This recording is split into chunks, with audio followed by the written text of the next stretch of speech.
palavras muito rápidas iniciais para agradecer a vossa presença neste dia que também nos brindou com alguma chuva. Dizer que a origem deste tema, o papel das filarmónicas na dinamização cultural de Porto Judeu, surge de uma equipa que temos na Associação Cultural de Porto Judeu, precisamente com o objetivo de trazer a Associação, enquanto forma de discussão, temas que sejam de relevante interesse para a Associação e para o espaço onde a nossa instituição se insere, neste caso o Porto Judeu, mas não só, não se escrevendo, e pelo painel que temos aqui, nota-se também a gente de Porto Judeu, mas também temos pessoal bastante fora de Porto Judeu, que pode trazer outras experiências, e dizer que a Associação também já tem vindo a fazer alguns eventos desta natureza, e aproveitamos este evento num ambiente mais informal também, na sequência das obras recentes que temos aqui no bar. Também ficamos com outras condições para fazer eventos mais, digamos, intimistas e informais, e que se possa falar de uma maneira, enfim, menos formal, com aquele ambiente normal que todos sabemos e que é de um palco como temos aqui na nossa sala superior. Agradecer à nota convidada, agradecer ao nosso moderador, agradecer a todos vós que estão aqui presentes, agradecer também ao Sr. José Pereira Borges, que também se disponibilizou para gravar aqui o evento e colocar na sua plataforma para também que quem quiser ver depois, para quem não puder assistir ou para quem não pôde vir aqui de qualquer forma, possa também vê-lo em diferente, ok? Muito obrigado por todos, obrigado por vocês terem dispensado o vosso tempo, para estarmos aqui um bocadinho a falar sobre esse tema que tão relevante pode ser, e já vamos ver seguramente aqui, para começar o nosso debate, que temos muito por onde explorar, ok? Boa noite, muito obrigado a todos, está bem? Obrigado.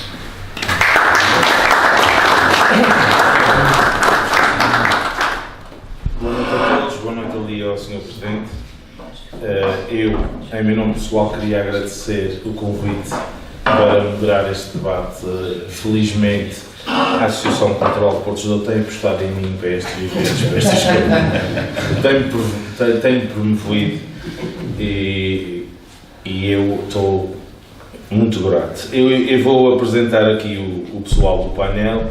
Se a gente olhar aqui para estas pessoas, para estas figuras que estão aqui à minha volta, já vamos ver onde é que isto vai chegar. Mas antes de chegarmos ao tema fulcral do nosso debate, isto não vai ser um debate, vai ser uma troca de ideias, como o Renato disse, de uma forma muito aberta, muito simples, nada de muito XPTO. Eu vou apresentar aqui o Sr. Guilherme Melo, que é o atual Presidente da Assembleia Geral da Associação Cultural de Porto Judeu. O José João Silva foi o primeiro maestro da Associação Cultural de Porto Judeu. O Francisco Rocha é o atual maestro. O João Dutra, conhecido nestas andanças por Caroxo. O melhor músico da é o melhor trompetista da Associação Cultural de Porto Judeu. Neste caso, e durante este pequeno debate, também vai ter aqui um papel importante na sua ligação às danças de espada. Temos o Helder Xavier, um dos melhores atores do panorama terceirense, e que costuma aí num bailinho que é fresquinho. O César Torres, também um atual mestre de dança, impulsionador da dança de espada e que está a fazer os possíveis para não a deixar de morrer. Também vai ter aqui um pequeno à parte como Presidente de Junta da Vila das Lajes, vou-lhe colocar uma questão nesse sentido. E vamos ter aqui um vídeo do Roberto Borges também, que vai dar uma chega aqui ao tema que vamos tratar. Vou passar em primeiro lugar a palavra aqui ao Sr. Guilherme Melo, que vai fazer uma resenha histórica das filarmónicas aqui na Vila de Porto Judeu. Como é que começaram, onde é que surgiram e onde é que estão agora. Portanto, tem a palavra do Sr. Guilherme. Ok, obrigado.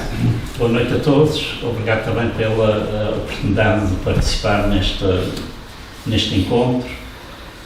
Antes de iniciarmos propriamente na história, no historial das filarmónicas de Porto Judeu, eu gostaria só de lembrar que as filarmónicas começaram a aparecer aí em 1830 e tais, 1840, e foi por aí, através as primeiras filarmónicas foram foram militares, as charangas militares ou lá o que fosse, e daí que as nossas atuais filarmónicas hoje em dia têm reminiscências das marchas militares, sobretudo devido às fardas. As primeiras fardas das filarmónicas no século XIX, princípios do século XX, eram muito parecidas com as fardas militares, e depois, a partir daí, já houve uma grande evolução. Portanto, está explicado também a origem de fardamento nas filarmónicas, foi devido ao nascimento das filarmónicas militares.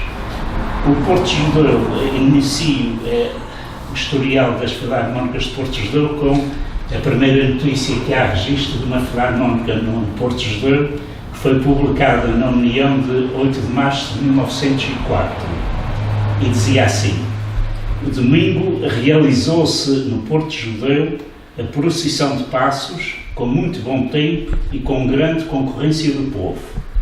Foi orador do pretório o reverendo António de Paulo Carvalho, digno de vigário do Cabo da Praia, e do Calvário, Monsenhor Alves da Silva.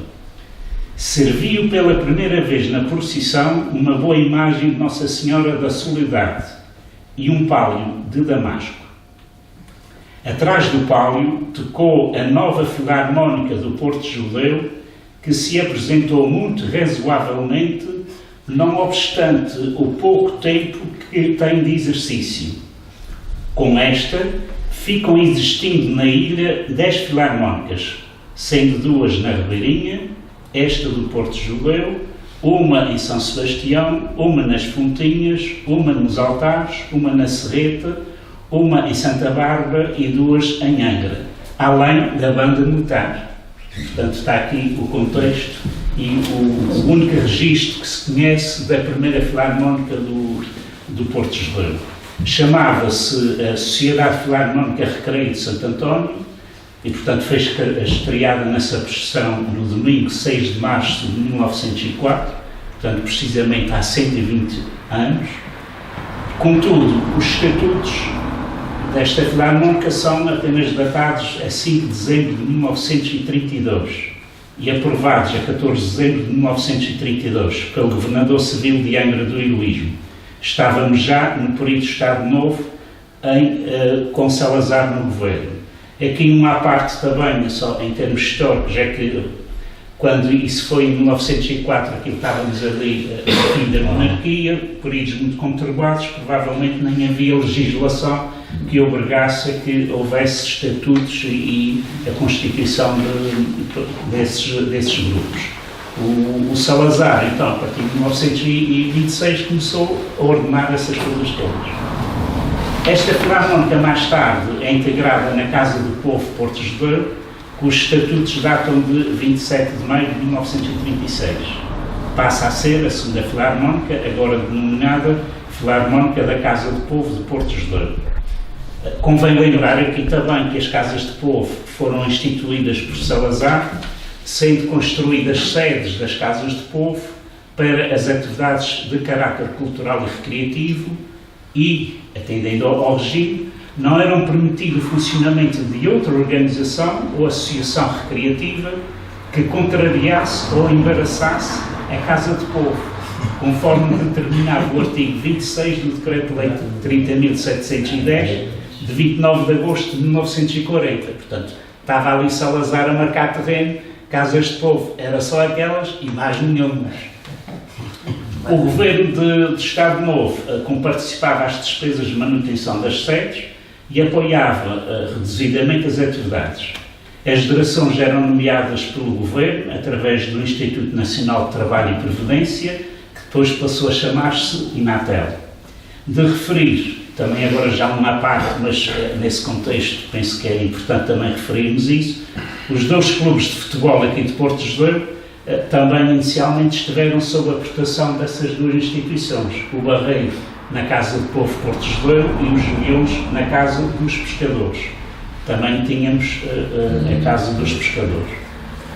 Pois esses 2 clubes foram fundados em 1951 e 1953, os Juliões 53 e o Barreiro 51, mas só tiveram personalidade jurídica quando foi necessário filiarem-se na Associação de Futebol, porque enquanto pertenceram à Inatel estavam debaixo das casas de povo, sob a agremiação, e portanto aí não era necessário constituírem-se como entidades ou associações.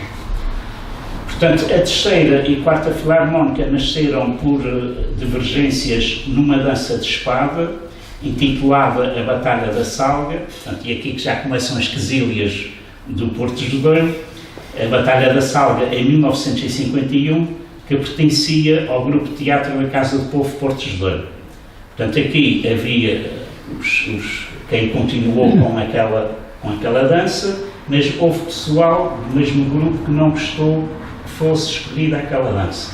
Okay? E então separaram-se e depois foram falar com a Terlu e escreveu uma dança chamada, já passei por aqui assim, As Ciganas, exatamente. Essa história já sei. É. A partir de 50 já. Passado, Portanto, os outros dissidentes decidiram organizar a dança A Vida das Ciganas, escrita pelo Terlu e puxada pelo mestre Jerónimo Silveira.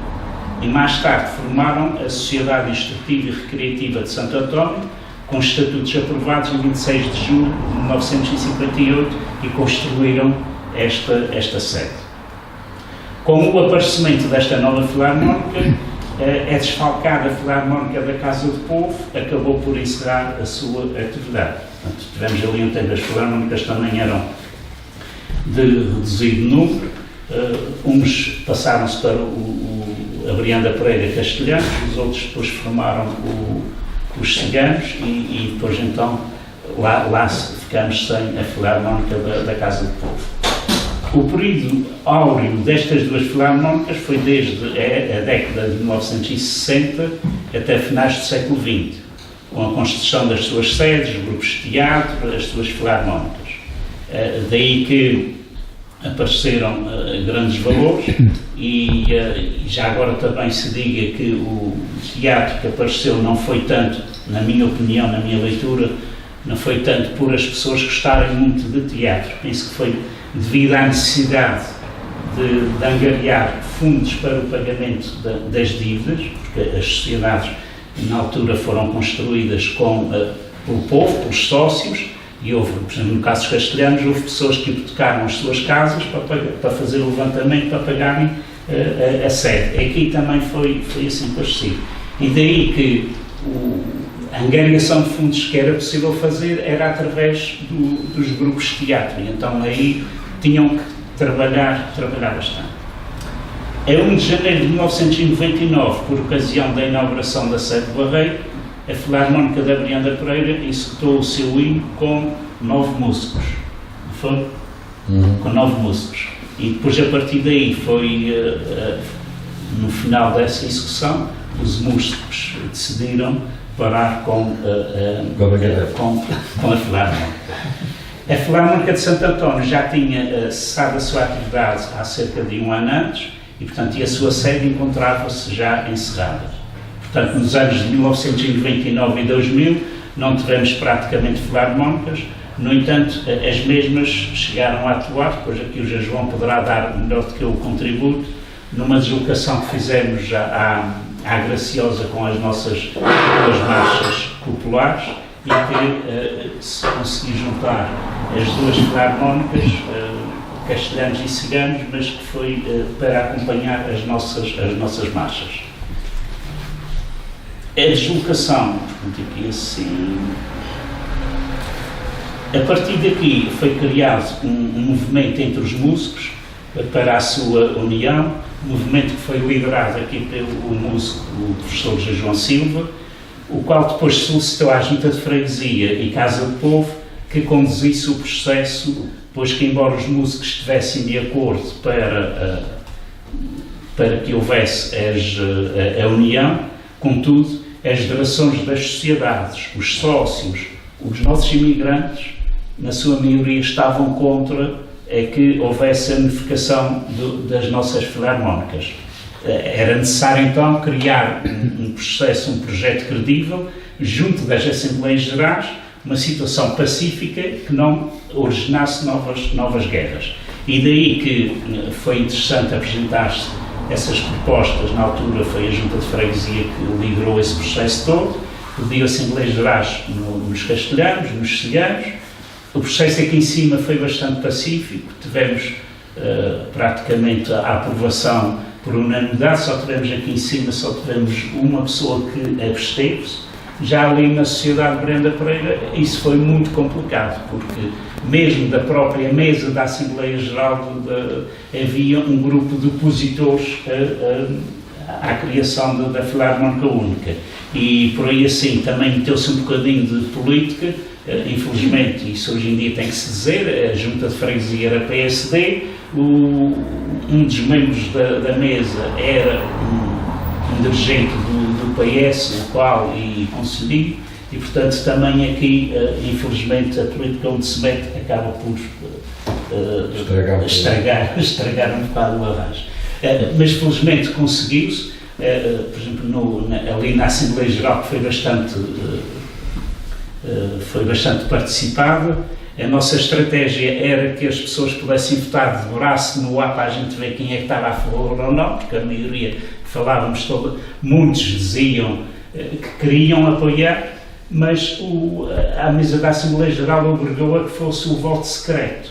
E depois acabamos por ir para o voto secreto. Mesmo assim, no voto secreto ainda tivemos uma larga maioria, mas também o número de pessoas que estavam contra também era substancial, e, portanto, havia ali mesmo um grupo que fazia mesmo uma oposição. Daí que todo o processo de união e tudo isso tinha que ser levado à boa maneira, e então aqui vocês sabem que é difícil levar as coisas na união. É tendente que o pessoal, para se consolar, é estar rivais uns com os outros. Enfim, tais objetivos conseguimos, a partir daí, junto das duas sociedades, conseguiu-se então que aprovassem a criação da Associação Cultural, e depois, a partir daí, procedemos ao ajuntamento dos músicos e à nomeação da Comissão Instaladora. Foi 2 processos que tinham que ser acompanhados na mesma altura. Quando as Assembleias Gerais disseram que sim, o José João reunimos os músicos na Casa do Povo, no dia 21 de março de 2001, e aí os músicos, por voto secreto, escolheram o seu primeiro maestro. Sim. E o primeiro foi o maestro, o José João, foi praticamente por unanimidade, só houve um voto no José Queimado, que naturalmente teria sido o irmão dele, o Toninho Queimado, que votou no José Queimado. O resto foi tudo, mas foi voto secreto não sei se foi. Ele foi jeito disso, não é? E depois, a partir daí, também votamos o primeiro diretor, que foi o Francisco Teixeira Dutra, mais conhecido por Tio Rosca.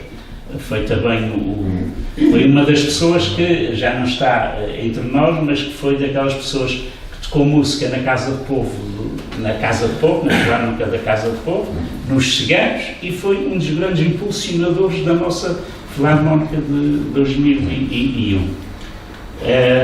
Depois, a partir dali, já me perdi aqui nessas... Os ensaios, depois teremos, mas era para ser alternativos, não é? E teve que ser... No início foram alternativos. E depois, de maneira que a reunião foi 21 de março de 2001, e a nossa Filarmónica estreou-se nas festas de Porto de Douro no dia 28 de julho de 2001. Nessa altura, a Junta de Freguesia constituiu a Comissão Instaladora, composta por 21 membros, e nomeou o José Borges Martins, mais conhecido por José Coelho, como presidente da Comissão Instaladora, que tiveram por trabalhos o processo da oficialização, a constituição da associação através de escritura, com a aprovação dos nossos estatutos, o que veio a acontecer a 22 de março de 2002. Portanto, e esse trabalho aqui era a angariação de fundos e a preparação do processo eleitoral. O primeiro firmamento da Filarmónica foi suportado em partes iguais pela Junta de Freguesia e pela Casa do Povo. Portanto, aqui, essas datas, já quem diga que a Filarmónica foi fundada em 2001 e que a Associação foi fundada em 2002. Essas coisas levam o seu tempo e, como já vimos aqui, a nossa primeira Filarmónica, não há registro nenhum desde 1904, não há registro nenhum quando é que foi constituída, os primeiros estatutos só aparecem em 1932 e, portanto, não é justo dizer-se que a Associação Cultural foi fundada em 2002. Foi fundada, na altura, esse processo todo que começou e é por aí assim. E digamos que, em traços gerais, chegamos já à 5ª Filarmónica de Porto Judeu. E, portanto, no espaço de 120 anos, uma freguesia, agora vila, ter 5 filarmónicas é dose. E fico também um bocadinho com inveja. A Serreta tem a sua filarmónica desde 1873 e vai apenas no 5º maestro. O atual, por exemplo, tiveram maestros e vai no 5º maestro, ok? E, portanto, os maestros da Serreta têm sido por 40, 50 anos, ok? É louvável o esforço e é de louvar todas essas coletividades, as freguesias que detêm e que são capazes de preservar as suas instituições. Oxalá que esse processo aqui da nossa Filarmónica, que o Porto Judeu consiga e as suas instituições consigam preservar esta nossa Filarmónica pelo menos por mais de 100 anos. Oxalá que assim seja. Obrigado, desculpem essa seca.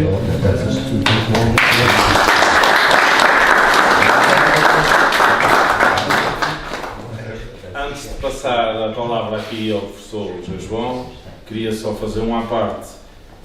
Foi uma sorte o José Queimado ter poucos familiares, senão não tinha sido o primeiro maestro.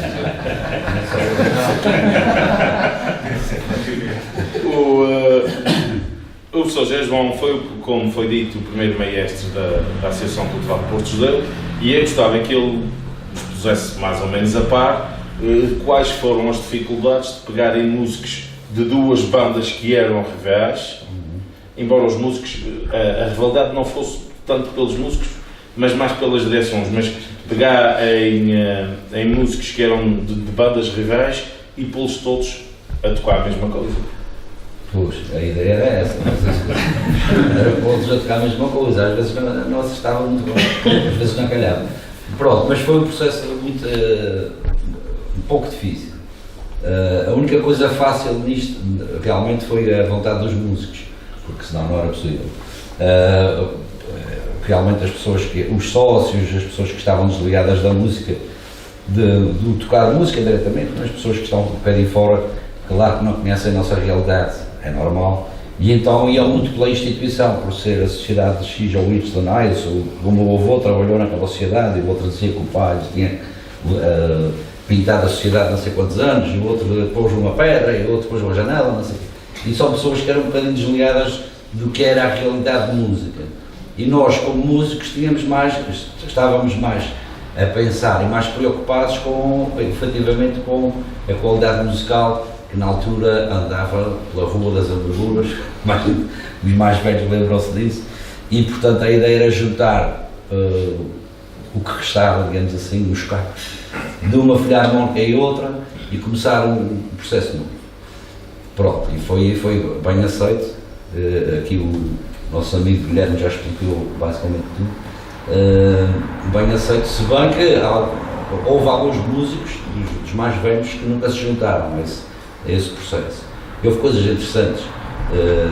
Durante aqueles primeiros 4, 5 anos, houve coisas muito, muito interessantes. Para já, um testemunho, eu lembro-me perfeitamente, é interessante, que nós, o primeiro ensaio que fizemos aqui em cima, porque aquilo trouxe a sorte em que palco íamos começar a fazer o ensaio. Íamos usar os dois palcos, usávamos os instrumentos que os músicos tinham, porque isso foi do acordo com as próprias casas, não é? E depois tínhamos que ensaiar num sítio. E claro que ensaiar só num sítio não ia ser boa ideia. Tínhamos que ensaiar nos dois, porque havia músicos dos dois lados. E o primeiro ensaio que fizemos aqui em cima, estão a ver, dois senhores que tocavam saxofone tenor, um era o tio do Carocho, do senhor José Carocho, que ainda está entre nós, ainda está vivo, e o outro era o senhor Francisco Dutra, que a gente conhece por Oscar, não é? Que tocava aqui. Eles eram rivais como músicos, tinham sido até então. E quando começamos a ensaiar, nem um nem outro tocou nada. Portanto, não consegui. Mas era assim. As mãos tremiam quando era assim, que eles olhavam um para o outro e eu fiquei assim, mas que raio é isto? As notas estão ali, o que é que se passa aí? Mas não consegui. Aquilo até começar parecia. E depois os ensaios acontecia, tinha que andar um bocadinho como quem anda por cima de ovos. Se partisse um ovo, ficava tudo estragado. Portanto, o que tinha que dizer ao músico para corrigir esta parte ou aquela parte tinha que ser com cuidado extremo. Eu não podia dizer como agora o Chico diz, agora já sou vontade dos robots, claro, não se vai embora. Naquela altura, se alguma, quando dizia alguma coisa para corrigir um naipe de trompas ou as trompetes, aquilo tinha que ser para todos. Não tinha que dizer que foi aquele ou aquele, porque senão no outro ensaio já aqueles a não está. Valia a pena entrar por aí. E portanto foi muito interessante os primeiros anos. Fizemos coisas interessantes, inclusivamente fomos a algumas ilhas, São Jorge, Pico, São Miguel, foi por aí, e ainda gravamos um CD, que hoje em dia já não se pode ouvir, mas pronto. Mas a história, pronto, fizemos era o que havia, porque o que aconteceu foi pegar em músicos das escolas muito antigas, porque as bandas tinham a escola de música de bandas filarmónicas há 40 ou 50 anos, obviamente que não tem nada a ver com a escola de música que é hoje. E as pessoas mais velhas, claro, liam um pouco a música, era tudo muito à base de memória auditiva, ouvida e tal, e aquilo ia assim um bocadinho, arranhava um bocadinho daqui e dali. Portanto, as escolas, para já, porque não tínhamos grandes professores como temos hoje. Normalmente os músicos mais velhos ou mais experientes, eu próprio aprendi música, comecei a aprender música com o meu Carocho, o pai dele, que era um músico mais antigo, ou dos mais antigos, digamos assim, e que sabia ler um bocadinho melhor que os outros. Logo, ele é que fazia a escola e ensinou muitos músicos aí a tocar, não foi só ele. O Sr. Lúcio não era que ensinava aqui também. O Rosca. O Rosca também, exatamente. Portanto, os músicos mais experientes, mais velhos, digamos assim, é que ensinavam ao pessoal mais novo à medida que ia aparecer. Obviamente que eles ensinavam aquilo que tinham aprendido. E depois, com alguns anos a tocar, aprendiam mais algumas coisinhas, mas era muito com essa experiência.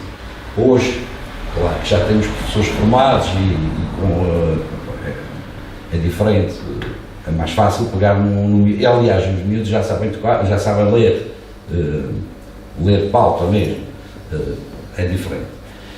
Outras experiências interessantes que passamos, porque a filarmónica, as bandas filarmónicas, de uma forma geral, eu penso que além da importância como música, não é? Que é uma linguagem de música, além disso tem uma importância social enorme. Portanto, o encontro de pessoas de várias idades, de várias profissões, de tudo, e que se encontram ali e que têm um objetivo comum, que é tocar o melhor possível a música que é proposta. E depois, além disso, todo o convívio que há à volta disso, quer nos tipos de serviços que a banda faz, quer nos momentos em que os músicos se encontram após ensaios, após concertos, etc. Tudo isso é importante. E quanto mais houver espaço para esses encontros, mais fácil é conduzir a parte musical. Portanto, uma coisa está ligada à outra. É importante, eu acho que é importante a gente ter sempre isto em atenção. A própria casa também tem uma importância enorme na proteção, entre aspas, aos músicos. Ou seja, ter atenção naquilo que o músico precisa, se precisa de uma farda, se precisa de um instrumento novo, ou arranjar um instrumento, etc. Variedíssimas coisas. Dá um trabalhão enorme, porque são pessoas que vêm para aqui trabalhar e que têm os seus empregos, têm as suas vidas. Portanto, os músicos, claro que a gente vai ensaiar 2 vezes por semana, a gente gosta e tal, mas as pessoas que não têm nada a ver então, mas que não estão diretamente ligados à música, para essas pessoas é mais difícil ainda, porque tem que dar atenção aos músicos e tem que dar atenção à casa. Bom, mais querias É só uma ajuda em termos, a partir da estreia, os músicos, aquilo correu tão bem que os músicos ficaram e deixaram de falar nas outras coisas, e a partir dali tornou-se a filarmónica, se calhar Sim, a partir daí, claro, as coisas foram correndo mais ou menos bem no início, e depois, a partir do 4º, 5º ano, já ninguém punha em causa, já ninguém queria voltar atrás, a verdade é essa. Ainda no 1º, 2º ano poderia acontecer alguma coisa, mas a partir do 4º, 5º ano as pessoas já começaram a ver que realmente só havia uma hipótese, era manter aquela filarmónica, manter aquela banda e melhorar. A ideia é abrir escolas, ter instrumentos melhores, arranjar professores, etc. Outra coisa interessante também que eu ia dizer, mas que... naquele ano, no 1º ano, não houve filarmónica a tocar em coroação nenhuma. A estreia, nós fizemos a estreia na festa do Porto Judeu, que já era a festa única no lar, como o Guilherme disse há pouco, em julho, no fim de julho, fizemos a estreia absoluta ali. As pessoas naquele ano sentiram que a filarmónica fazia falta, porque as coroações tinham que pagar as filarmónicas de fora para virem cá. Estão a ver aquele filme. Temos uma filarmónica. Chegaram a perguntar assim: mas já tem os músicos, juntas em emenda de músico. Não, a gente nem sequer pensar nisso. Não, porque isto não é feito com o pezinho. E que fosse, pelo menos deve ser bem tocado.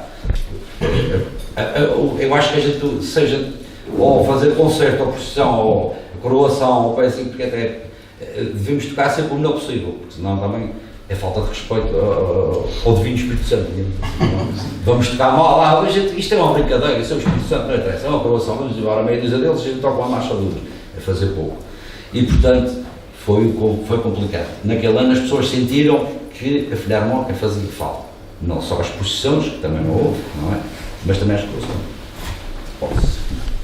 Obrigado. Muito obrigado.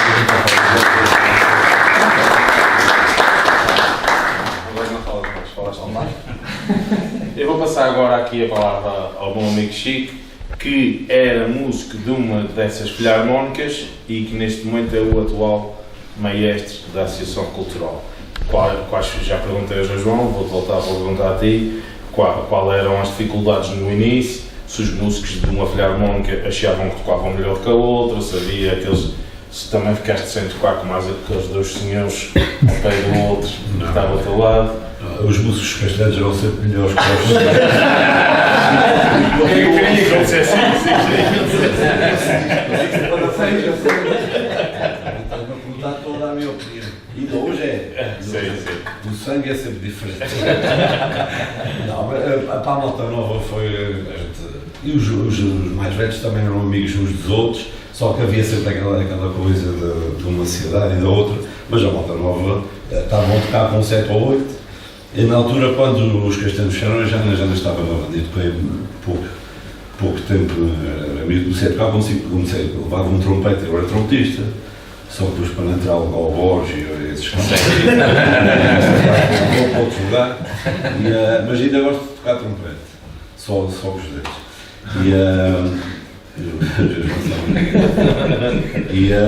Mas a malta nova estava a tocar com 10 ou 11. A banda quando juntou tinha 70, não era? 70 com o instrumento na mão, mas era só o grupo, percebes? Aquilo até e deu esta força e depois foi fácil. Foi nos primeiros tempos, ainda quando eu comecei com o maestro, ainda estava ensaiando as duas, ainda estava a utilizar as duas casas. Neste momento, as dificuldades como maestro não têm nada a ver com as dificuldades que o João tinha, por causa da formação dos músicos. Porque agora tem aberto a escola, os miúdos, não temos assim muitos também, ainda bem que é assim, porque depois é muito trabalho para mim. Mas tem sempre gente que quer vir para a banda e os mesmos próprios, as bandas nunca estão iguais, não é? Tem muita gente a estudar, outros com trabalho que pedem um ano, não há que haver pressão e que tens que vir tocar. Pronto, este ano não posso, vou trabalhar, está bem. Quando quiseres voltar, a banda tem que ter sempre a mesma ideia e trabalhar. Às vezes vai-se um bocadinho melhor, outras vezes um bocadinho pior, mas é a realidade das bandas. Nunca vai ser perfeita e nunca está como a gente gosta, mas é normal. É como tudo na vida. Não é? Exato. Como o João referiu há bocadinho, e é um dos temas daqui do nosso debate, a dinamização cultural, o facto de, durante aquele período em que não havia, ou que se estava a preparar a banda, não havia filarmónica no Espírito Santo, não havia filarmónica nas procissões. Claro que esse papel que as filarmónicas têm, a gente todos sabe que é importante. Eu vou também pedir aqui uma opinião ao César, que é presidente de junta da freguesia da Vila das Lares, desculpe, Sr. Presidente, que tem 2 filarmónicas ainda, que não estão unificadas e parece que se calhar não vão estar, que têm condições para estarem separadas, e enquanto houver essas condições, eles, qual é a importância das 2 bandas, da manutenção das 2 bandas e da dinamização que elas têm na Vila das Lares. Haja saúde a todos, desde já muito obrigado à Associação Cultural de Porto Estado pelo convite para estar aqui. Não sendo esta, entre aspas, a minha realidade, mas a realidade vão se entroncar todas no historial da própria Lares. Nós, antes de termos as 2 filarmónicas, nós tivemos uma única filarmónica, que era a Harmónica Lagense, que entretanto existem muitos poucos relatos sobre ele, basicamente são só referidos em Pedro de Merlim, nas freguesias da Praia, e depois acontece em 1931, depois em 1947 as Recreio e depois a Progresso da Agência.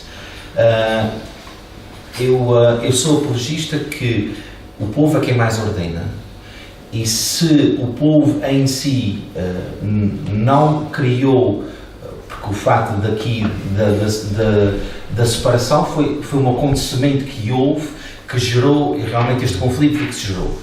Não quer dizer que eventualmente nas Lares, como eventualmente em outras, não tem havido certamente conflitos, e o facto de ter havido a criação da segunda foi exatamente por ter havido na própria cidade de Creu-Lagense músicos e famílias que não estavam satisfeitas com a realidade da sociedade de Creu-Lagense e decidiram fundar a nova. Neste momento, do prisma do Presidente de Junta, eu sinto que é viável a existência das 2. A importância que as sociedades filarmónicas têm, estou a pensar a nível de casa, não a pensar a nível de filarmónica, que tem no momento atual, é totalmente diferente. No passado, estamos a falar da década de 50, 60, 70, não havia tantas oportunidades para as pessoas se divertirem e para ocuparem os seus tempos livres como existe atualmente. As famílias viviam ali, era o teatro, era o cinema, eram os bares, por exemplo, as nossas próprias casas tiveram muito grande importância na parte do sismo de 1980, portanto, as casas eram em si instituições de família.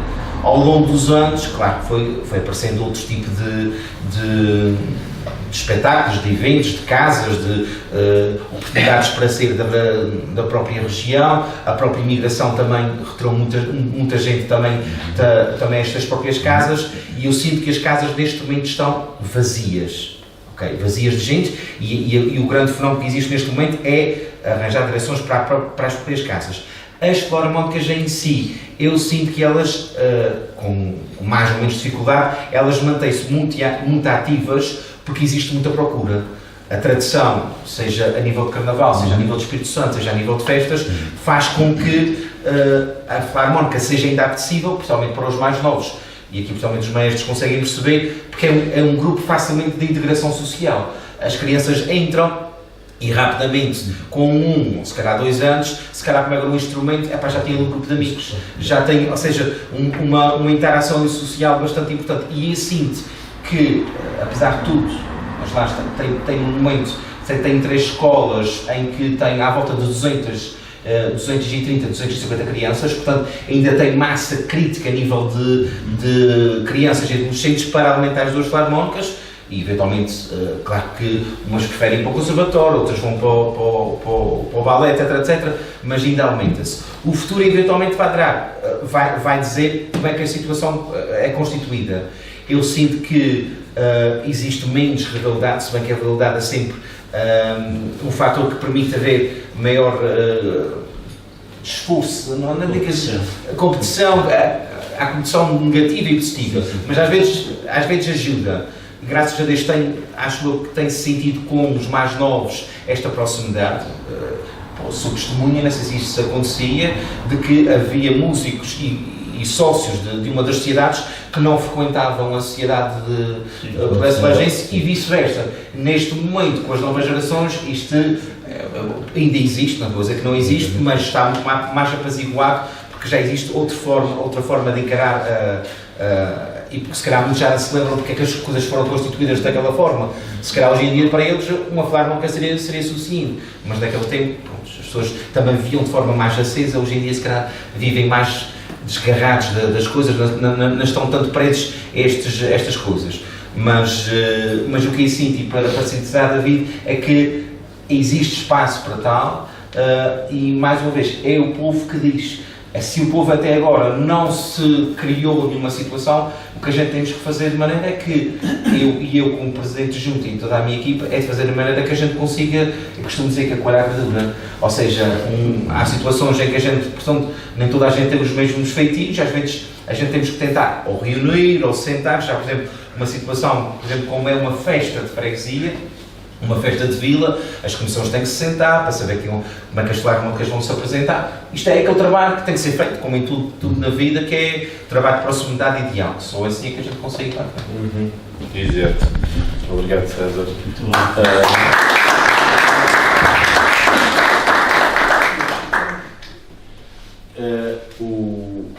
Tanto o César como ali o professor Jesbon falaram nisso há bocadinho, que realmente a nível de músicos, o Chico diz que vai aparecendo sempre alguém, a malta mais nova vai aparecendo, vai querendo aprender a tocar, começa a faltar cada vez mais corpos diretivos, pessoas que queiram, os que não estão ligados, mas que estão ligados e que têm que pôr a máquina a andar. Claro que isso é cada vez mais difícil, as pessoas têm as suas vidas e normalmente nas freguesias, vilas, estamos a falar aqui em duas realidades de duas vilas, com muitos habitantes. Quando a gente vai para aquelas freguesias mais pequeninas, com menos habitantes, a mesma pessoa é da comissão da igreja, é da casa de povo, é da sociedade, é de escuteiros, é de folclore e é de tudo. E depois chega uma altura em que essas pessoas que são de tudo fartam-se e já não querem ser de nada. E depois já não tem ninguém para os substituir. Pronto, isto foi uma parte também da minha parte. Eu agora a gente já falou aqui no Espírito Santo, já falámos nas coroações, nas procissões, não falámos nas marchas, mas as filarmónicas também têm um papel importantíssimo nas marchas de São João, nas festas de freguesia, etc. e tal. Mas agora vamos falar de uma coisa que a gente todos que está aqui sentados, a gente gosta muito, que é o Carnaval. E eu vou começar por entrar nesse tema aqui com o nosso amigo João Dutra, o Carolos, porque eu posso estar a dizer aqui uma coisa muito errada, mas foi, para mim, que tenho conhecimento, a primeira pessoa que começou a compor música para Carnaval, aquelas partes de letras cantantes, o César sabe o que é que eu estou a falar, eu posso estar a dar termos errados, estou a falar de uma forma totalmente diferente daquilo que era habitual fazer-se. Normalmente as cantigas de saudação ou despedida eram cestilhas e quadras e o Carolos, se eu acho que não estou enganado, foi talvez a primeira pessoa a fazer aquelas cantigas com 10 versos, 12 versos. Ladainhas.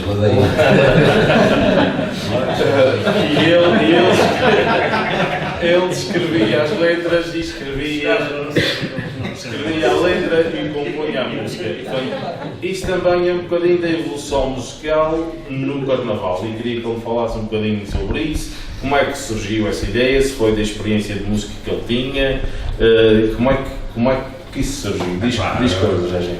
Bem, boa noite. O Chico sabe muito bem, pronto, como eu disse, eu sou o melhor da tarde. Bem, isso foi assim, eu entrei nas danças de carnaval por acidente.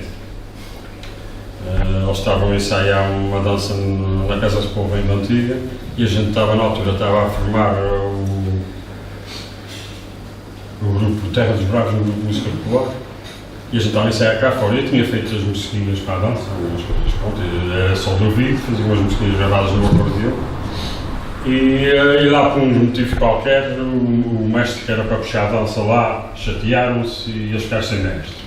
E como na dança era quase todos amigos meus, um dia chamaram-me lá dentro, tu vais puxar a dança. Eu disse, eu vou ficar puxar a dança, eu vou tocar na dança, eu nem esqueci como é que eu disse, não, tu vais, tu tens uma voz boa, não sei o quê, vais puxar a dança. E eu acabei por ir puxar a dança. Primeiro ano eu tinha feito as músicas, mas pronto, ia ali. Mas correu bem, o jeito de correr bem, no segundo ano tornou-se a fazer e as músicas que eu fazia, eram aquelas musiquinhas, pronto, para assistir como tudo isso. Até que chegou uma altura que eu comecei a ver, disse, afinal, eu já gostou nisso. Eu gosto de cantar também para cima do palco, cantar uma quadra, como antiga, acho que é um desperdício, ou assim, na rua, autobragueiro. E comecei a fazer aquelas ladeiras, ladeiras, pronto. Fazer ladeiras, não era com 7 pautas. Eu comecei a fazer aquela maneira, achava que se eu estava muito bem, essa pessoa tem uma voz razoável e por cima do palco cantar uma quadra, já não se vê, o César sabe muito bem, que ele também tem cantigas muito grandes e chegar ali a cantar só uma quadrazinha, eu acho que é um desperdício, eu vou aproveitar aquilo que eu sei melhor fazer, pelo menos na dança, e vou fazer, e então comecei a fazer músicas compridas, e por jeito as pessoas gostaram, porque eu já se vê mesmo em certos bailinhos, músicas muito compridas e ainda bem, até chega só cá, isso é uma parte só. Já teve pessoas que tiveram uma preocupação de contar e ainda tem só assim, olha, aquele tem mais uma falta de corpo.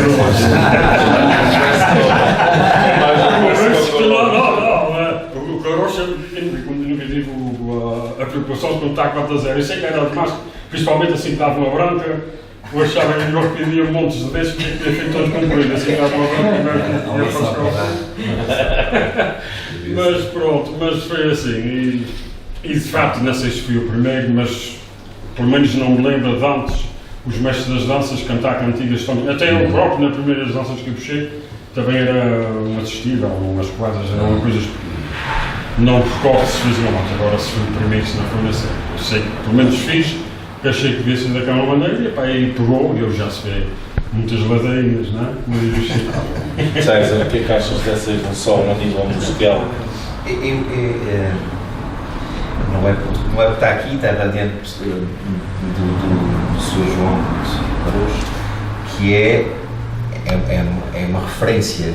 E a gente pensando que não, e voltando aqui também à situação, se nós olharmos, e eu, porque eventualmente temos lá nas lajes o Museu do Carnaval da Terceira, e quando nós temos que gostar ver aquilo tudo, porque depois também as pessoas quando pensarem, se a gente vê o impacto que eventualmente uma filarmónica teve, de eventualmente a filarmónica ia atrás, as danças percorriam aquele espaço todo, também chegaram ao adro da igreja, ou eventualmente um terreiro lá, e há totalmente um vídeo que é de Santa Bárbara, que o Vasco Pérez arranjou, que tem que ter uma gravação, em que o número de músicas é extremamente reduzido e as marchas são extremamente limitadas e que não há tanta não havia tanta, acho eu, valorização da parte naquele tempo, menos daquilo que eu acho, da parte da música. A música era mais para abrir caminho, fazer, era muito solene, é verdade, era muito solene aqueles momentos, mas eu acho que as pessoas tinham muito em mente. Era introduzir eventualmente a parte mais importante da minha altura, que eu achava que era o assunto. As pessoas davam muito valor àquela, porque as pessoas não tinham outra forma se calhar de cultura e aprendiam através daquelas danças, que vinha Santa Isabel, os Altos da Índia, etc., o Sr. António Mendes, etc., que são bastante famosas, mas descurava-se um bocadinho a parte, na minha opinião, a parte musical. E eu acho que quando se entra aqui no século XX, também por muitas influências que também vimos, mas totalmente aquilo que eu sinto da parte das lajes foi a base. as bases, principalmente as pessoas começaram a ter, principalmente a nível das festas, eram as revistas dos americanos que vinham com aquelas modas, que começaram a ver aqueles barris da América, aqueles tecidos, e mesmo a nível da música começamos a ter outras influências, as pessoas começaram a trazer e as pessoas começaram a gostar. E aquilo que o Sr. João estava a dizer é, as pessoas começaram a apreciar mais música. E a Filarmónica começou também, depois que entra para dentro do salão, já está muito mais exposta ali, as pessoas olham para aquele momento.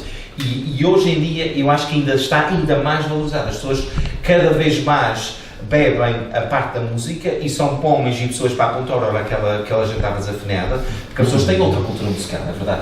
Podem até toda, mas as pessoas têm outra cultura, mas porque a música também exigiu isso. E quando a música também existe, também exigiu outra parte toda. Está interligado, as coisas evoluíram, estão interligadas. E agora nas danças, o César está a falar que dá o máximo importância à música, ou seja, eu ouço falar em mestres de espada antigos, que conheci-os pessoalmente, já não me lembro deles, que não estou a vê-los como mestre, dava-se muito valor, o mestre era bom, sabia, era bruto, tinha que ser bruto, que andava no caminho, aquele mestre era muito famoso porque ele pegava na espada e conseguia afastar o pessoal, lá o cantar e o coisa era humano. E era por isso, e eram famosos por isso, que falam num senhor que nunca ouvi puxar, mas eu sei que ele era um bruto, era boa pessoa, mas era um bruto, e era considerado um bom mestre de espada. Eu ainda estou a ver aquele homem, porquê? Porque conseguia, eles dançavam no caminho, e se calhar o Sr. José sabe melhor do que eu, que é mais antigo, que ele era dançar no caminho, e o mestre era considerado bom por afastar o pessoal ali a comer daquela gente, lá, no cantar, isso eram moedas. Agora, ele está-se a preocupar mais, e o César sabe muito bem, os mestres das danças e dos bailinhos estão-se a preocupar muito mais para arranjar um mestre que cante, ou que dance bem, ou que tenha presença, também já não será para o caminho, também se a gente fosse para o caminho. Fiz uma vez no caminho, por acaso, uma vez um desfile que houve na Senhora de Fogo, e alguém me disse que como é que se fazia antigamente e eu tentei fazer, mas foi um sacrifício. Mas agora está-se a dar muito mais valor à parte musical tanto dos bailinhos como das danças. Também o pessoal tem outra educação, já tem outros mundos. Antigamente, para arranjar muitos para tocar numa dança era um dia tocar viola, que se arrebentasse uma corda acabava a dança como é que não dizer. E era uma pita, uma gata de pouco e pronto. E agora, felizmente, é assim, mas está diferente. Em relação às danças de espada, eu vou fazer só aqui uma parte também. Na altura, eu não me lembro disso, há uns anos atrás, o meu pai foi mestre de danças de espada no Cabo da Praia e os músicos iam daqui de Portos de Douro para lá. Okay. E ficavam lá de noite, em casa das pessoas, durante o Carnaval, para tocar na dança. Os músicos de sopro iam daqui de Portos de Douro, não sei qual das duas bandas. Acho que Era dos castelheiros.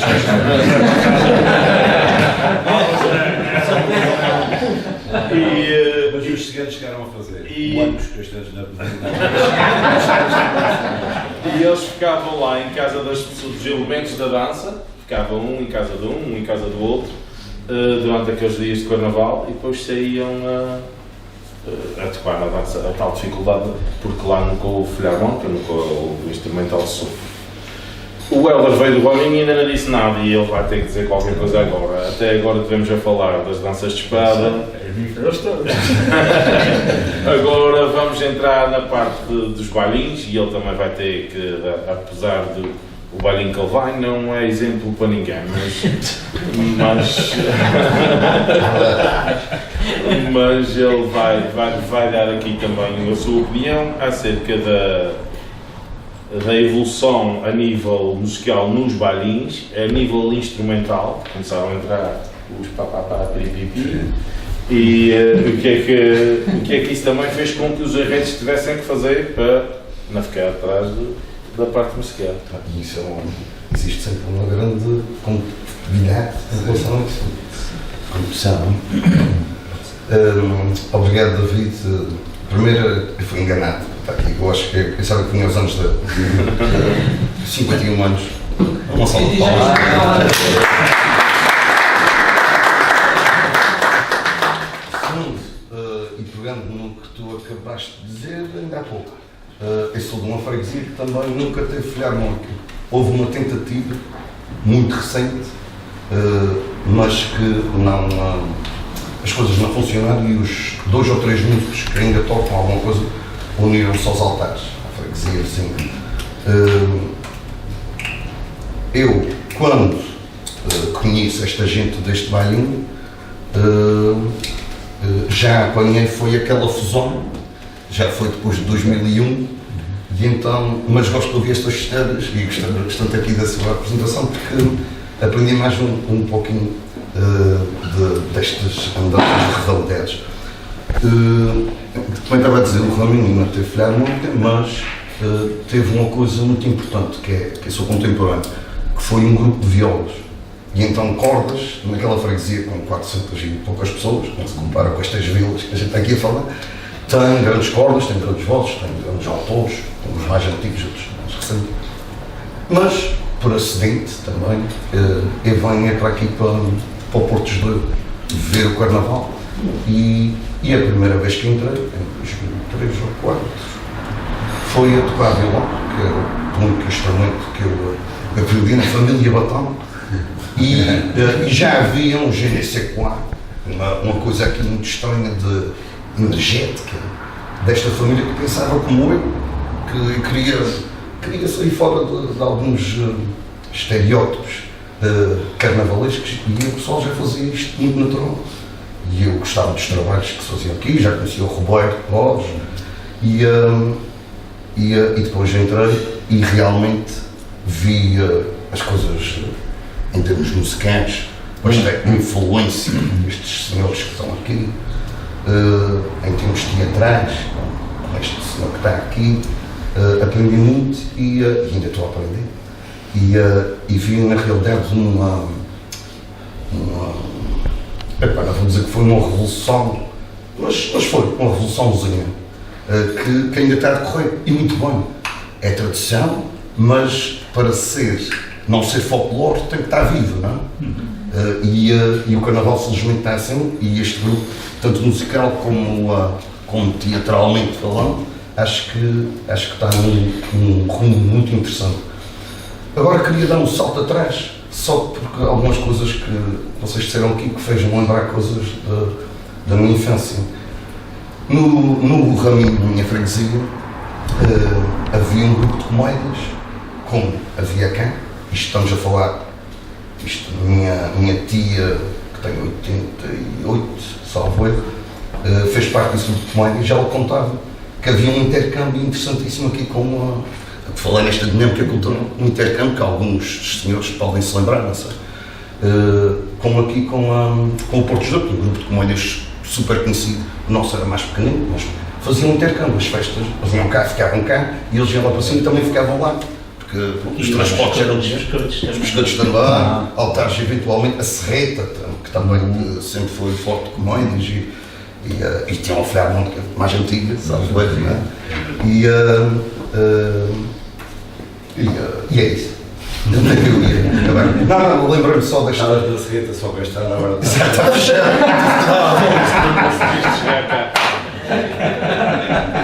Mas pronto, porque a mim vim tomate e casca. Em relação à introdução de novo instrumental e novas dinâmicas a nível musical no Carnaval, não sei se alguém tem alguma coisa a acrescentar, alguma coisa a dizer, alguma opinião. Eu tenho só uma coisa a dizer. O Chico, depois quando eu comecei deixei a viola, porque tinha muita gente a tocar violão e eu andava para ali a coçar, como dizia o professor Carlos Batista. Tu queres a coçar na viola? Aprende a tocar e depois já coçou. E então, mas sempre, tenho sempre um gosto de música, embora não tenha formação como estes.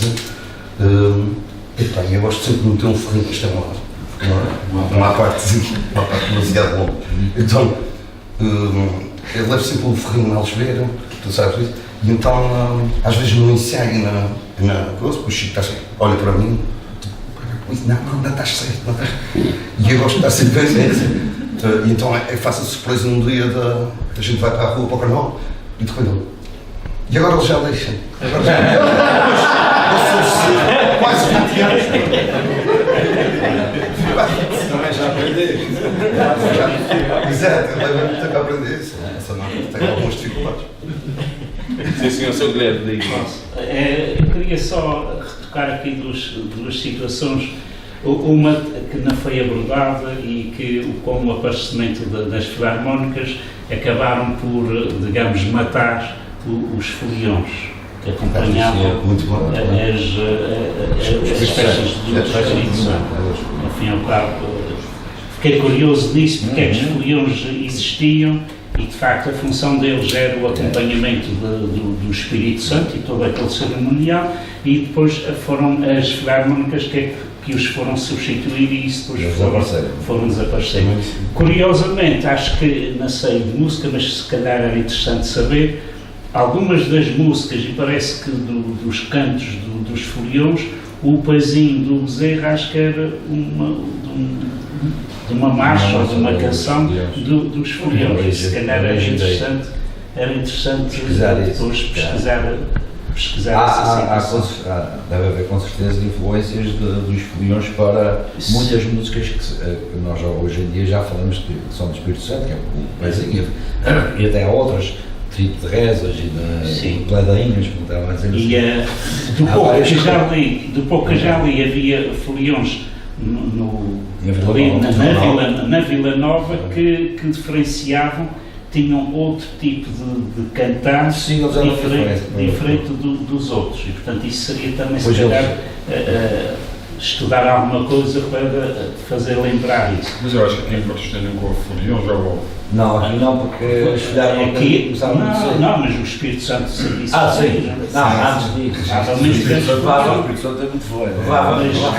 Mas o Porto Judeu não deixava. O Porto Judeu temos aqui um problema cultural, que é a gente não escreve quase nada. Não registra? Não registra as coisas. Não sabemos a data da criação da fundação da nossa Filarmónica.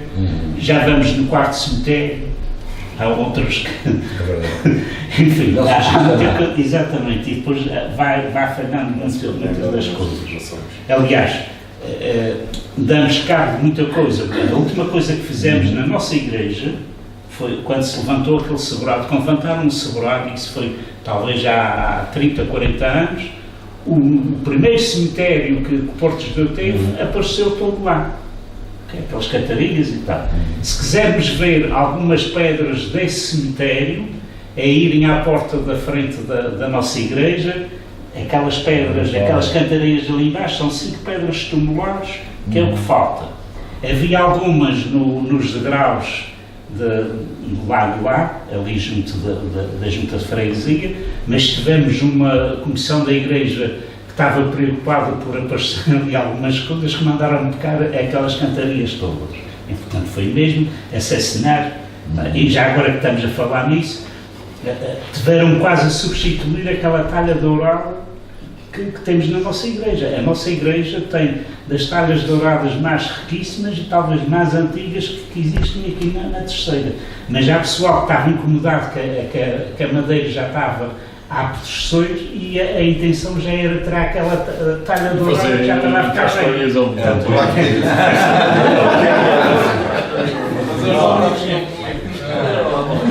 Mas voltando aqui à nossa Filarmónica, só para dizer, na altura falamos muito isso, que era assim, e vem de encontrar aquilo que o César estava a dizer, que é do povo ordena as coisas, as pessoas é que vão dizer de qual é o destino.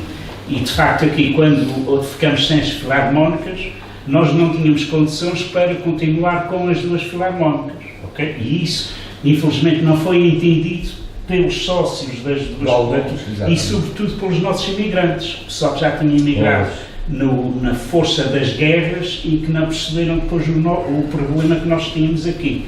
E daí que aquilo que se dizia, e chegamos a dizer a muita gente, foi assim: ok, vocês querem então manter as duas filarmónicas, venham para cá, substituem a gente, arranjem os músicos e tal, e assim continuamos com as duas. Agora, com uma, a gente consegue fazer muito mais coisas e depois o futuro veio a dar razão à gente. Aliás, com música até gostava de ter 3 filarmónicas, não pode ser. Claro que se não é possível ter duas, é preferível ter uma. Claro que é assim. Pronto, não sei se alguém ainda tem alguma questão a colocar, a gente vai ver também. Sim, senhor, dá vontade, dá vontade. Um bocadinho na conversa do Guilherme, um bocadinho aproximada que eu estava a pensar que ficou em falta. Pode não ter muita importância, mas é interessante. Os despiques entre mais as pessoas de fora do que propriamente quem estava ligado à música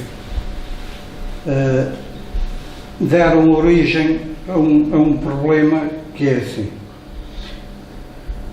como é que a Associação Cultural está aqui, neste edifício?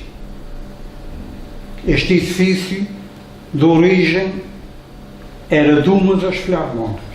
Ora bem, no início, e já foi falado aqui pelo Chico, fazíamos ensaios aqui e na outra sociedade. Ora bem, havia um protocolo que já se falou que era para utilizar os instrumentos, mas era para utilizar também as instalações. E esse protocolo tinha uma duração de 8 anos. Eu não sei precisar o ano, mas aí por volta de 2008, 2009, o protocolo estava prestes a chegar ao fim. E chegou à direção da associação,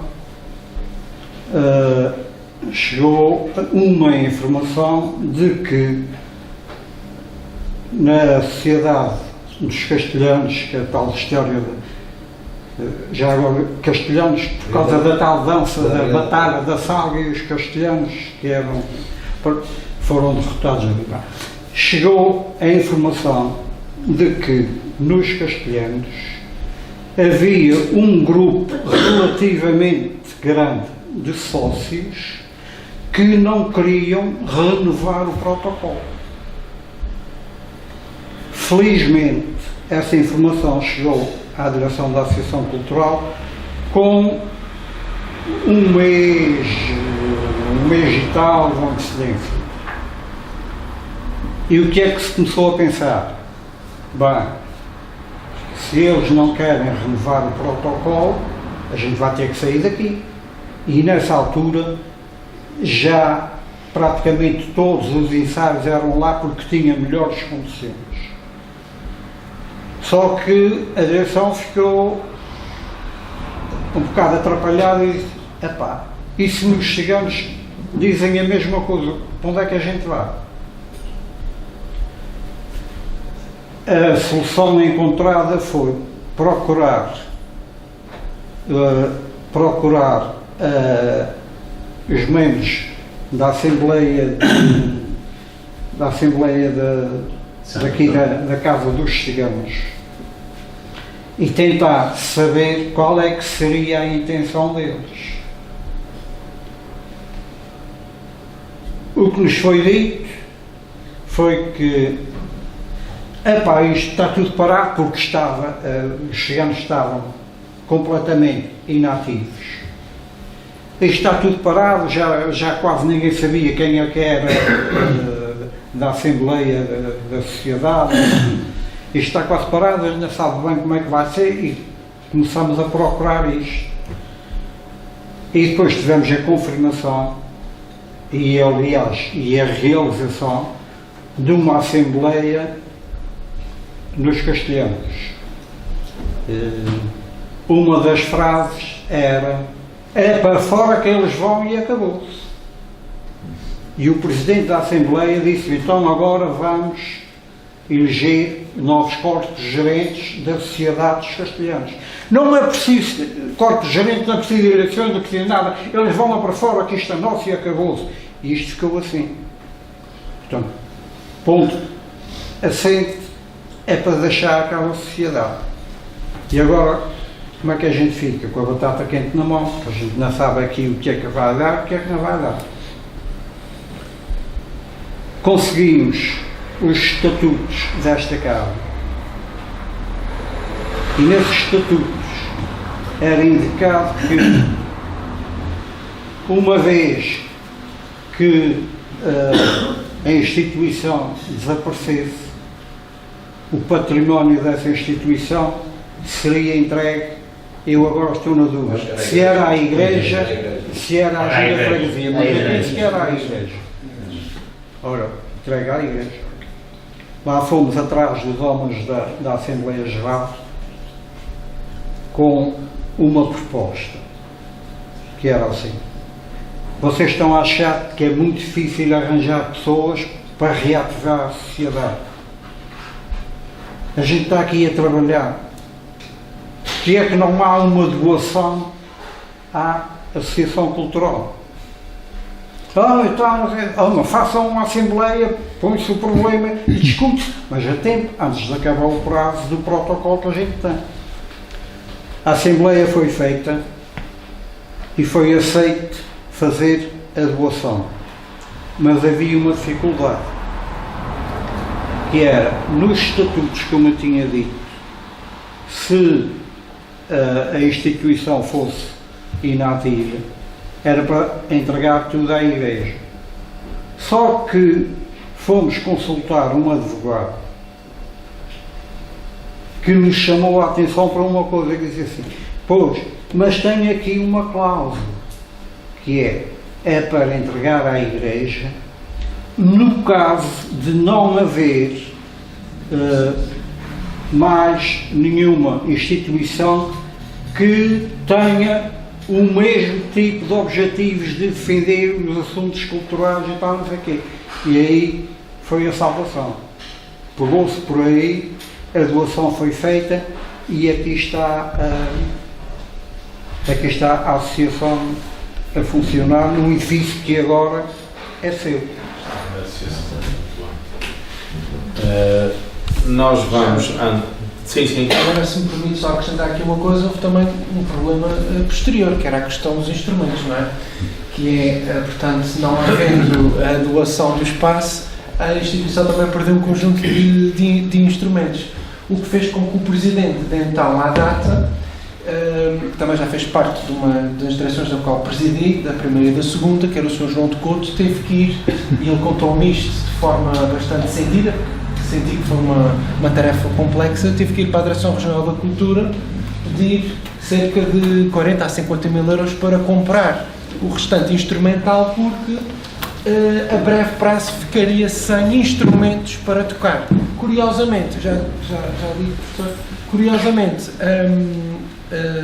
a mensagem foi tão bem passada que, segundo o Sr. João de Couto, o cheque apareceu rapidamente, os instrumentos foram comprados e não houve aparentemente nenhum problema, porque efetivamente, regressando os instrumentos à cidade de Brianda Pereira, tínhamos outro problema também, que era a questão dos instrumentos. Sem instrumentos, ou com metade dos instrumentos, a doação destes instrumentos desta casa não era suficiente para o número de músicos que tínhamos na altura. Portanto, a questão também ficou resolvida com uma ida à Direção Regional da Cultura, explicar o problema e sensibilizar de facto os dirigentes políticos para essa situação, que na altura foram sensíveis e permitiu a manutenção da associação em funcionamento. E penso que este ponto também dá aqui uma chega, porque mantém a continuidade musical da instituição.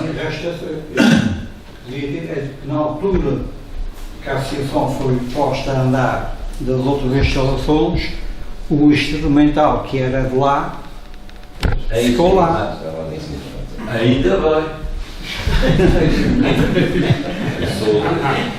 Por isso eu acho que nunca foi um problema essas coisas todas, porque há males que vêm por bem, não é? Isso foi como a história do Covid. O sismo na Ilha de Cheira, não foi de 80, não é? Nada fica mal dizer ainda bem, mas se calhar se não fosse o sismo estávamos com muitas outras ilhas, coitadinhos. Mas pronto, mas é assim, há males que vêm por bem, eram meia dúzia de latas que eles tinham, porque a gente estava a utilizá-las, não é? E de repente ficamos sem, mas se calhar se não tivesse acontecido aquilo, ainda estavam aí e a gente estava sem conseguir mexer com elas. Por isso às vezes já Fazem vejo. isso mais um mortuzo, que não vê problema. Sim, mas às vezes já há males que vêm por bem. Aqueles músicos de altura iam enfeitados com instrumento na mão e depois passaram a voz Mas graças a isso compramos instrumentos que se calhar até têm bem poucos a ser utilizados agora. Sim, desses. das câmaras Foram precisos muitos de uma vez. Acho que não há um que seja a ser as trompas e trombones que não tínhamos sequer Flautas, É só para concluir e mais chegar ali à conversa de Rui, nessa tal Assembleia foram muito poucos e aliás na altura falei até com o João de Couto, que era o presidente aqui da casa, se era preciso a gente liderar um bocado e juntar sócios que fossem da Brianda Pereira, na altura eu era e muitos outros, que fosse preciso tomar uma maioria para ganhá-los nisso. O João acabou por dizer que era preferível continuar só aqui porque manter os dois edifícios e alternadamente e tudo isso estava sendo cada vez mais difícil. E depois há coisas que é assim, a história, depois, essas coisas pagam-se. Essas pessoas que quiseram meter para a rua essa coisa toda nunca mais conseguiram endireitar aquilo, nunca mais conseguiram arranjar um músico que fosse. A ideia deles era restaurar e tornar a ter ali o salão com o carnaval e tudo isso, olha, roeram-se todos, coitados, e ficaram assim. Há uma situação que é associada a esta situação, que é, a gente pode dizer que a economização cultural é associada a um conjunto de património. E este, na minha opinião, se no passado a gente tínhamos um grupo de voluntários que extrapolava não só as direções, eram as famílias que se associavam muito facilmente e os próprios músicos que as suas famílias que viam aquilo como um conjunto e, portanto, as coisas eram feitas muito na boa vontade. Neste momento os grupos já são muito mais restritos, as filarmónicas em si ocupam-se já de toda a parte de tocar, ensaiar, portanto já não há aquilo, não há porque também as pessoas têm outros tipos de afazeres e este património já está a ser um problema, e eu acho que é um problema transversal aqui na Terceira, nos Açores em si, porque as filarmónicas souberam-se de reinventar, evoluir e adequar-se aos tempos e começam a chamar outros tipos de público, mas as pessoas não dão valor às filarmónicas atualmente do que, se pensarmos a nível do que é uma evolução de um preço de uma tocata, não evoluiu muito relativamente àquilo que se calhar se vê em Portugal continental. E quando se assistir que eventualmente as pessoas vão ter que, não é só dizer eu preciso de uma filarmónica para uma procissão ou de uma filarmónica para um Espírito Santo e vão ter que se aperceber que a filarmónica já não é um adorno, mas que é algo que é muito importante porque é a identidade dos Açores, as pessoas podem ir para onde derem. Este património vai estar muito em causa porque não há valorização, porque felizmente, graças a Deus, continuamos a ter a proporção, o Triago apresentava isto nas redes sociais, aqui em proporção Portugal continental nós temos, não, era em proporção a São Miguel, a realidade era do bairro de São Miguel, na proporção nós tínhamos muito mais e com muito mais valor, portanto, se as pessoas, a gente só vai ter, quando alguém bater pé, alguém vai ter que bater pé um dia, porque se não se valorizar isto, não há ninguém que queira manter, porque este património, isto custa muito tempo manter, e já estamos a falar de patrimónios, muitos deles que já têm, vocês neste momento têm uma associação que eventualmente é nova e que eventualmente tem apoios camarários, mas esta casa precisa, e tal igual como muitas outras, e estou a falar a nível das lajes, o sacrifício que ainda tem sido nos últimos anos à custa de muitos deles, e isto desgasta as pessoas. Eu acho que as pessoas não têm medo de trabalho, as pessoas têm medo e ficam fartas quando se lida com as pessoas, isto cansa as pessoas. Porque o trabalho, pronto, um dia mais com uma cervejinha, outro dia com mais um almocinho, outro dia eventualmente com mais uma brincadeira, as coisas vão se fazendo. Agora, quando as pessoas não sabem dar um valor e não percebem que aquele trabalho que está ali efetuado é para eventualmente manter um património vastíssimo, se eu estava a falar da questão da igreja, durante muitos anos não se valorizou o antigo, agora que eventualmente toda a gente está a valorizar, graças a Deus. Mas se as pessoas não valorizarem isto não é com 5 mil euros que a gente, só para manter diariamente os custos disto. Sim, porque cada vez mais, e aqui há dias, aquela reportagem que a SIC fez sobre as filarmónicas nos Açores, eles falavam muito de filarmónicas por ilha, fizeram uma reportagem em São Miguel. Nós vemos que, por exemplo, a Ilha Terceira, em relação ao número de habitantes, tem muito mais músicos que de São Miguel, embora São Jorge ainda tenha mais, porque é uma ilha com menos habitantes e com mais bandas. E houve lá um senhor, diretor de uma banda, que dizia que uma tocata numa procissão em São Miguel custa 1000 euros. 1000 euros. É mais. 1000 euros. As pessoas são euros. Devem ser.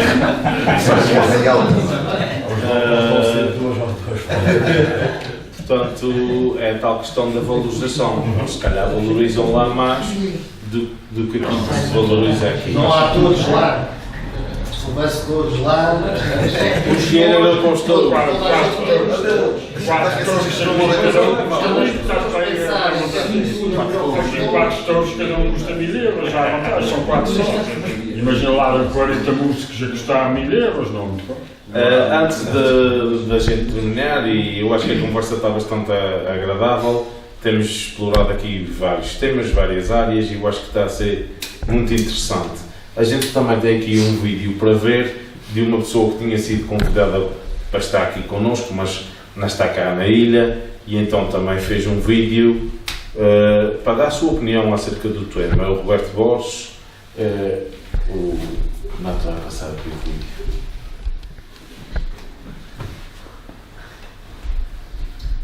Boa noite a todos, gostaria desde já de agradecer o convite e estou aqui para dar a minha opinião sobre o impacto das filarmónicas no Carnaval.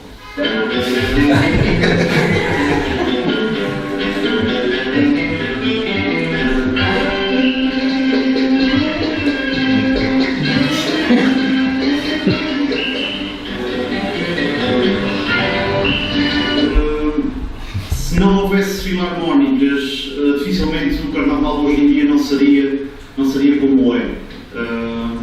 Porque os bailinhos há alguns anos atrás, ou há muitos anos atrás, eram compostos essencialmente por instrumentos de som. Hoje houve aqui uma evolução que acrescentaram os instrumentos, os chamados instrumentos. Isso foi uma grande evolução.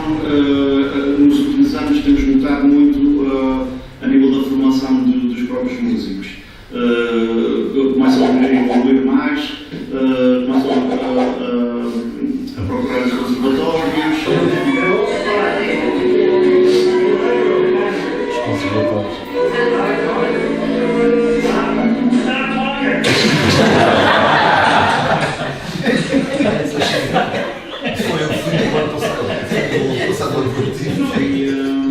Facilita muito também o trabalho de quem faz música, às vezes dos bailinhos, no nosso caso. A pessoa escreve já a música, facilita muito quem sabe ler música, facilita muito os ensaios, as pessoas já vão para os ensaios a saber o que é que, ou minimamente aquilo que tem que fazer.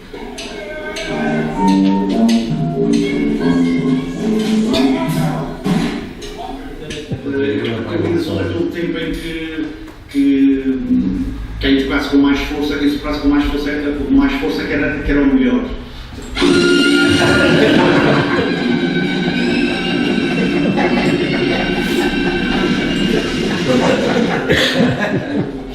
Porque essa evolução, as pessoas estão mais sensíveis a essa parte musical, a essa parte dos instrumentos, em que não é preciso, quanto mais força melhor.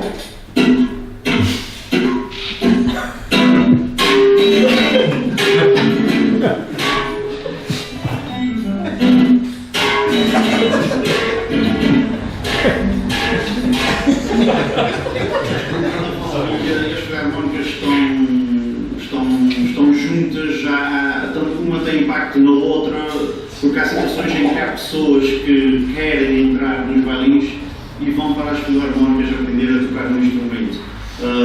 Isso é bom para ambas as partes. As filarmónicas ganham mais um elemento, os velhinhos também ganham outro elemento e no fim ganhamos alguém que toca um instrumento que é sempre bom. É aquilo que eu vou vendo ao longo dos anos, que realmente as filarmónicas têm um contributo enorme na nossa sociedade em várias áreas, estão presentes em todas as festas da nossa ilha, todos os eventos, tanto seja Espírito Santo, sejam festas de rua, seja no Carnaval e tauromaquia. Portanto, um bem-aja às filarmónicas e continuo de despedir com este momento, já que estamos a falar de filarmónicas. Fiquem com isto.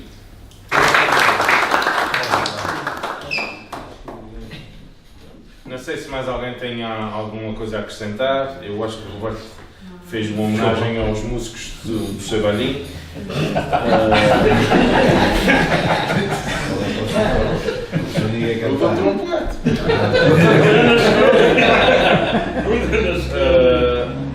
Eu acho que foi um momento bastante interessante, bastante agradável. Trocámos aqui algumas impressões e opiniões.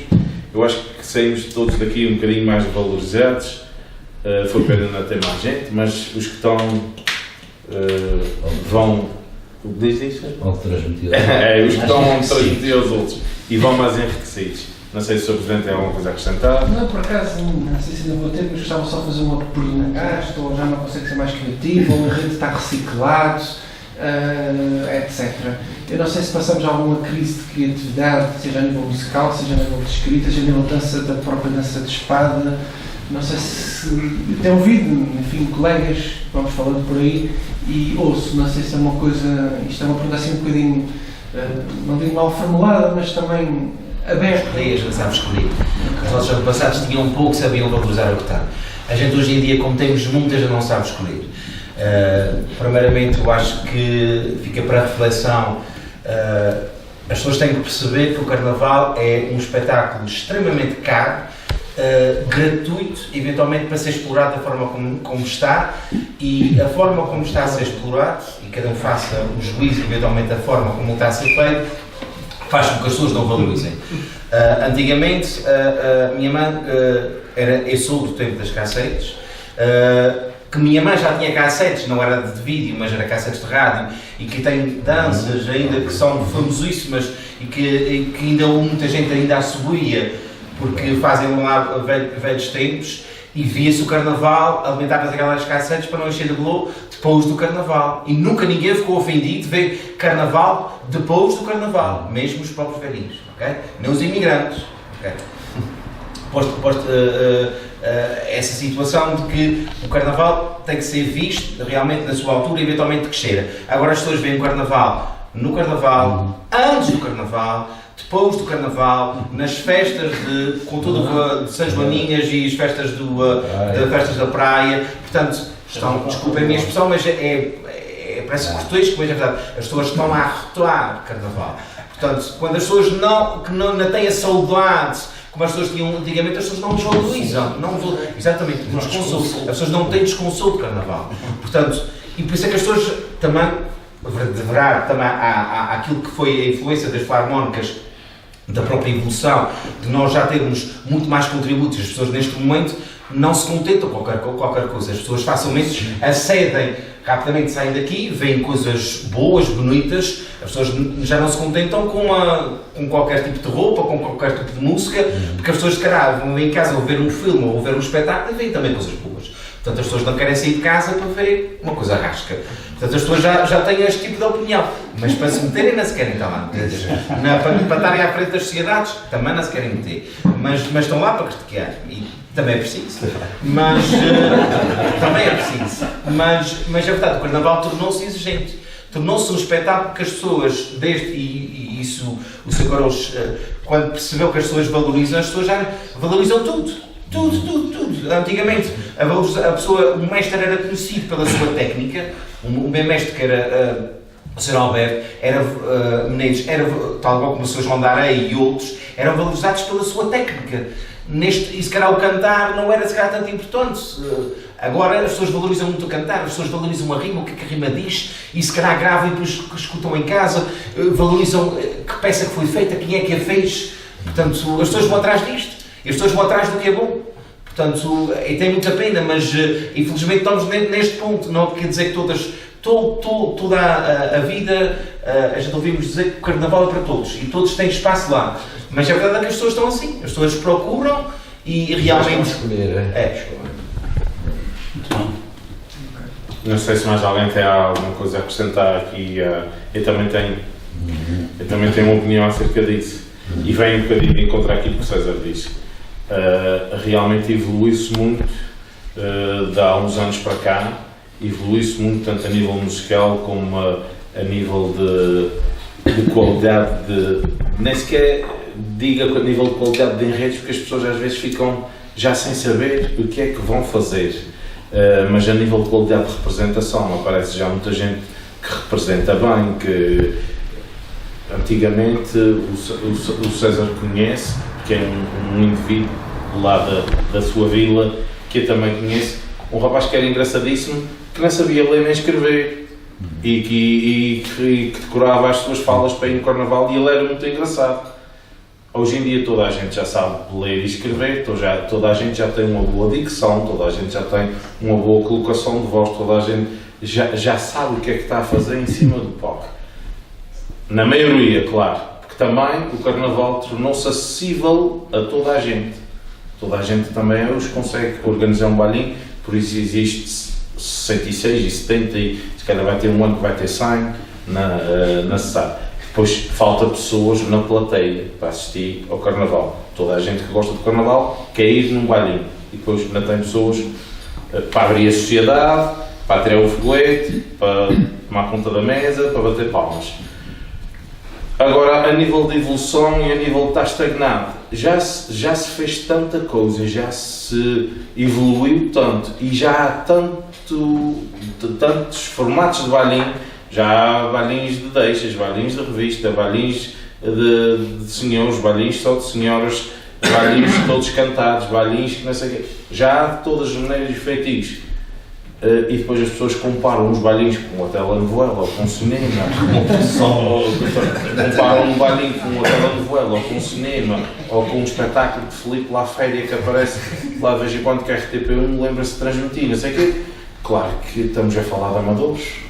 Estamos a falar de gente que vive o Carnaval por tradição, por aquilo que lhe vai no sangue, embora já tenhamos muita gente formada. Importante. Exatamente, muita gente formada a nível musical, até mesmo a nível de teatro e tudo, a participar no Carnaval. Porquê? Porque o Carnaval tem esse sabor de chamar essa gente ao palco. Agora, quando as pessoas... Isto é como tudo. Eu normalmente costumo dizer essa frase, que estão duas pessoas sentadas na mesma sociedade, à mesma hora, a ver o mesmo bailinho, esta que está aqui gosta e esta que está aqui não gosta. Mas isso é normal, isso é assim, cada um tem o seu gosto, cada um tem a sua forma de apreciar as coisas e vai ser sempre assim. Das pessoas dizerem, já estamos fartos, já vimos tudo. Pois, uma pessoa que diz uma coisa dessas tem que fazer uma coisa diferente. Tem que fazer uma coisa diferente. Isso é a minha opinião. Eu se me dissesse alguma coisa para mudar no Carnaval neste momento. Eu não mudava uma vírgula. Eu já tenho idade para ser dos velhos do Restelo. E era para ser muito tradicionalista. Não, eu gosto de Carnaval tal e qual como ele é, porque temos tudo. Temos o mais tradicional, temos o médio, temos o maluco e temos tudo. Por isso a gente vê tanta gente envolvida no Carnaval. É porque exatamente tem para todos os gostos. Infelizmente, e louvores sejam dados ao César, as danças de espada estão a desaparecer. Se não fosse o César, se calhar já tinham desaparecido. E é uma coisa que ele tem implementado e tem aumentado de 2 em 2 anos, não é? E infelizmente temo que um dia mais tarde elas acabam. e que fazem falta também no Carnaval. Claro. Fazem muita falta. Não estou a ver, por exemplo, já houve anos a ver muitas danças, um gajo está num salão e aparecer 4 danças de espadas seguidas, a desmaiar. A desmaiar.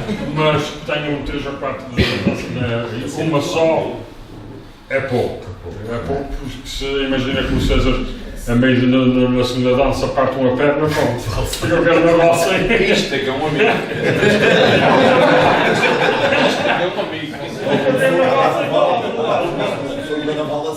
Fica o Carnaval sem dança. Não, mas fazem falta também. Se quer ficar rouca, logo partiu uma perna. Agora que o Carnaval, quanto a mim, está a ficar cada vez melhor. Pode faltar imaginação. Eu acho que não falta imaginação, falta é temas, que já se falou em tudo, já se falou em tanta coisa, 60 e tal grupos a fazer coisas. Podes Não falar há temas, é sempre os mesmos políticos. Podes falar de computadores, como também ninguém Não fala. falo tanta coisa. A parte musical, a parte musical, quanto a mim, está melhor, apesar de há muitas pessoas que. Bom, qualquer instrumento, na minha opinião, tem lugar no Carnaval, desde o momento que seja bem tocado. Agora, até um violino ou uma viola mal tocada não tem lugar no Carnaval. Agora, um bombo bem tocado e uma contrabaixo tocada tem lugar. O problema é isso. E há muita gente também que a música não. Podem não gostar da música, mas está agora. Eu lembro-me de um ano, eu ainda não ia levar nem com isso, eu estava ali no pavilhão e estava ao meu lado um senhor que por acaso aconteceu. E ele era um senhor que tinha assim mais ou menos bom gosto, já tinha tocado música. E estava o Chico e o Paulo Borges, os dois lá, também entre linha de tocar.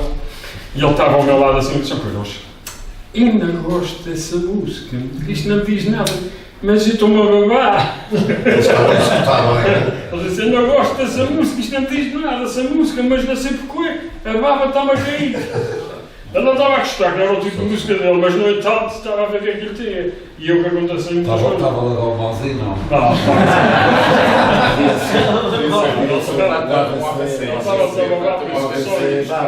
E agora tem muitos grupos dessa maneira, pá. Olha que eu, sinceramente, eu gosto de todos. Gosto do tradicional, daquele mais coisinho, e eu acho que todos são bem-vindos e que o Carnaval se mantenha sempre assim. Eu não me dava uma vida, eu conheço o Carnaval. Tal e qual da maneira que está. Pronto, não sei, Sr. Presidente, se a resposta foi mais ou menos adequada. Não. Não foi adequada. Não sei, apenas a questão também para Sim, falar. não sei se mais alguém tem alguma coisa a acrescentar, alguma coisa a dizer. Agradecer a presença aqui do painel, agradecer também a organização da Associação Cultural e eu acho que estamos sempre abertos e dispostos a encontros deste tipo. Muito obrigado a todos. Muito boa noite. Permita-me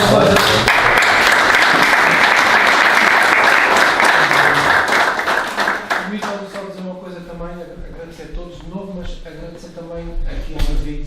E quando falei com o David para a moderação deste debate, o David disse-me: Renato, dia 19 eu faço anos.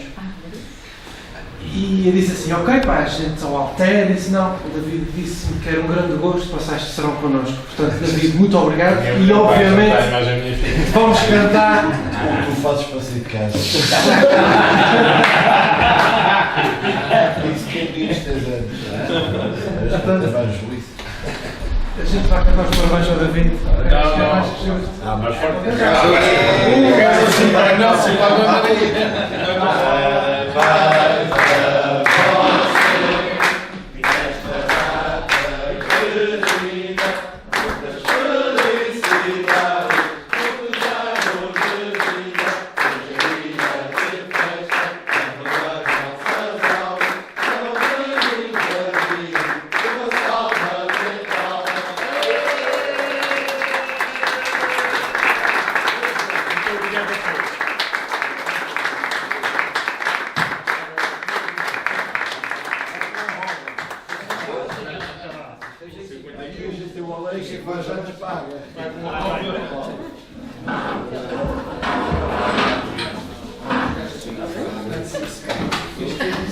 Muito obrigado a todos. Tu, a semana passada,